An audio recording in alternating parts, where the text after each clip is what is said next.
Hello बच्चों, welcome to all of you. और कैसे हैं आप सब भाई? ठीक ठाक है। आज हम लोग एक नए टॉपिक के साथ जो है उसी चैप्टर से रिलेटेड एक नए टॉपिक के साथ आपके सामने है। तो आप सबका स्वागत है। Welcome to all of you my YouTube physics channel, जो बहुत ही प्यारा चैनल है और आपका सब का जो है साथ बराबर मिल रहा है। तो आज हम लोग टॉपिक शुरू करते हैं, और टॉपिक जो कि पिछले टॉपिक से ही रिलेटेड है, जिसमें हमने आपको बताया था काइनेटिक एनर्जी, पोटेंशियल एनर्जी और मैकेनिकल एनर्जी की डेफिनेशन बताया था और एग्जांपल।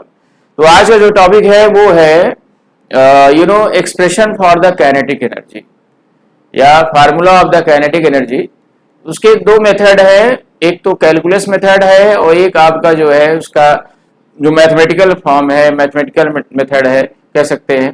तो दो तरीके से उसको हम प्रूव कर सकते हैं, ठीक है। एक सिंपल मेथड कह सकते हैं या दूसरा हमारा कैलकुलस मेथड कह सकते हैं, ठीक है।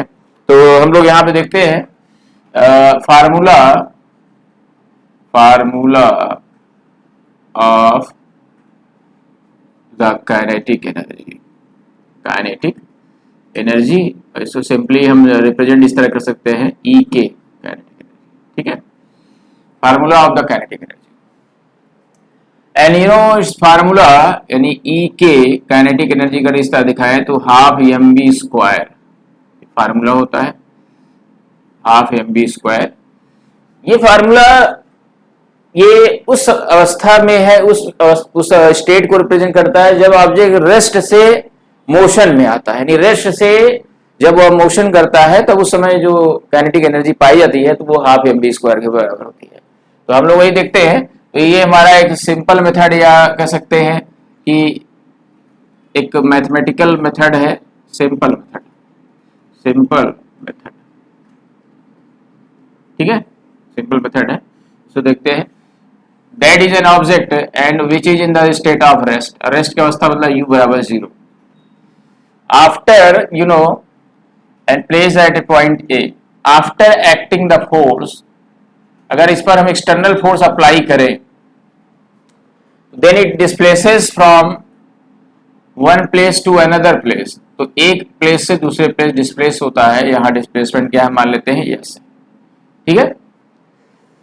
फोर्स लगने के बाद ये इनिशियल वेलोसिटी जो कि रेस्ट में था ऑब्जेक्ट, इनिशियल वेलोसिटी क्या थी? 0 थी। तो फोर्स लगने के बाद ये मोशन में आएगा और फाइनल वेलोसिटी से मोशन करेगा, फाइनल वेलोसिटी से। ओके, सीधी सी बात है। ये ऑब्जेक्ट अगर रेस्ट में है, फोर्स लगाएंगे, पुश करेंगे तो उसकी वेलोसिटी क्या होगी?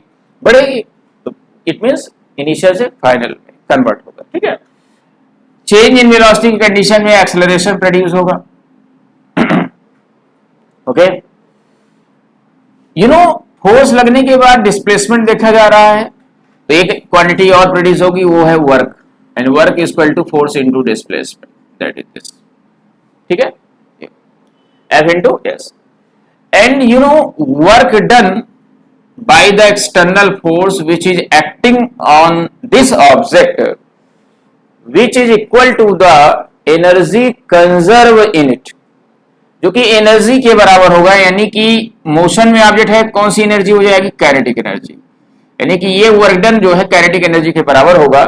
ये आपको मैंने पहले बताया था कि अगर कोई ऑब्जेक्ट जितना वर्क डन करता है एक्सटर्नल फोर्स के द्वारा तो वो वर्डन जो है उसके एनर्जी के, कंजर्व एनर्जी के बराबर होगा।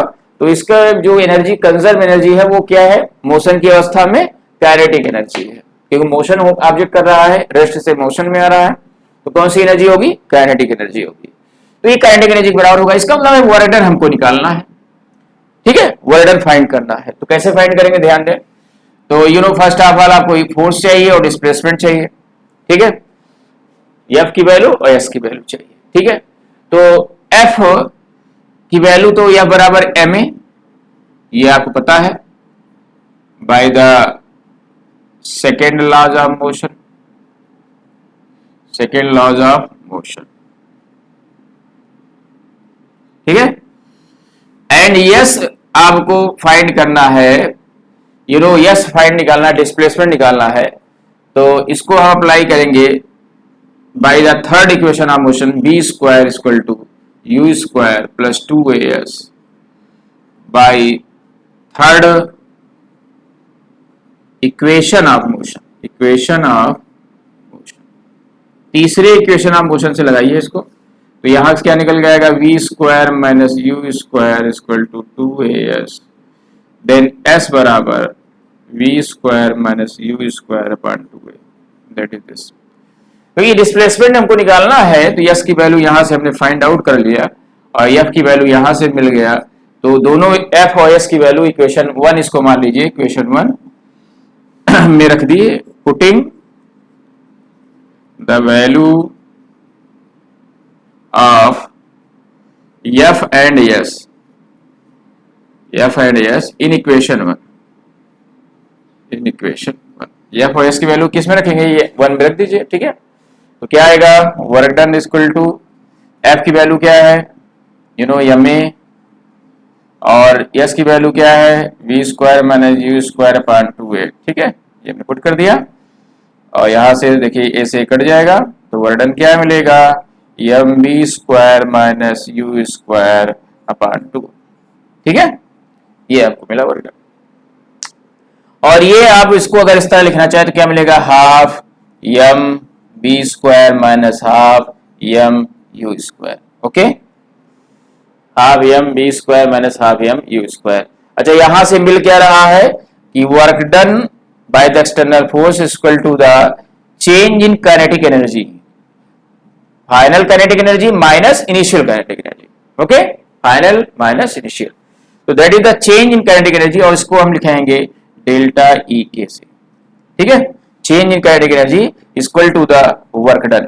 तो ये क्या रिप्रेजेंट कर रहा है, ये which is represents, that is the work energy theorem, delta E के क्या रिप्रेजेंट कर रहा है, work done equal to the change in kinetic energy, that is the work energy theorem. So लिख दीजिए, it is the work energy theorem, it is the work energy theorem, work energy theorem, ठीक है, W equal to delta E K, okay.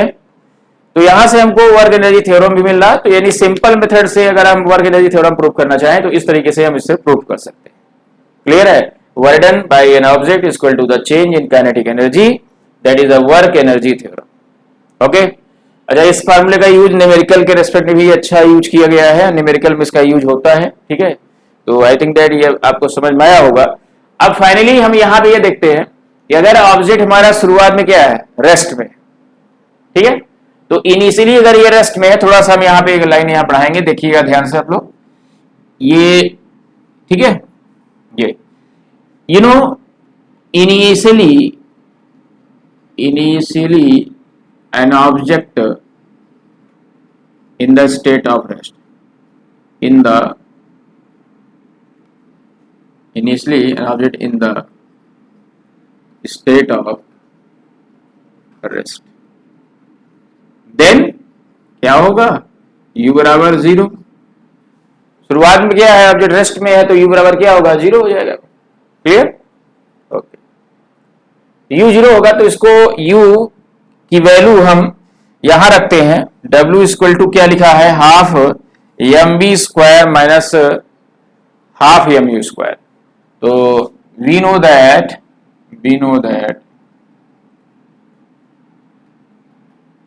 W equal to half m B square minus half m u square, okay. तो U की value यहां put करेंगे, W equal to क्या है, half m B square minus half m u square, u square value क्या है, 0 square, तो यहां से क्या मिलेगा, W equal to half m B square, that is the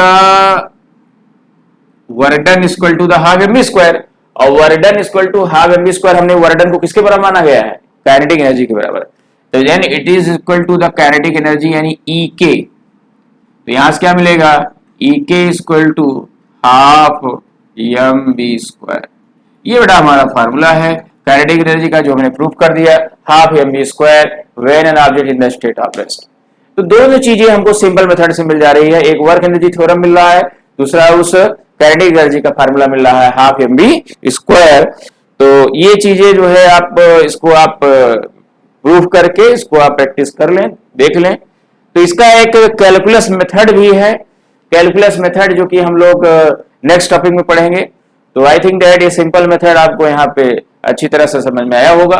बहुत सिंपल सी चीजें हैं, बहुत ही जो है कह सकते हैं स्पष्ट हमने जो है यहाँ पे फिगर के द्वारा आपको समझा दिया है कि ऑब्जेक्ट रेस्ट में है u0, एक्सटर्नल फोर्स लगा, ऑब्जेक्ट इनिशियल प्लेस से फाइनल प्लेस पे आया with velocity v, change in velocity की कंडीशन में एक्सेलरेशन प्रोड्यूस हुआ दैट इज a, डिस्प्लेसमेंट यहाँ क्या देखा गया यस, तो डिस्प्लेसमेंट हुआ बिकॉज फोर्स लगाया गया, अब फोर्स लगने के बाद डिस्प्लेसमेंट हो रहा तो वर्क डन होगा W=F/s।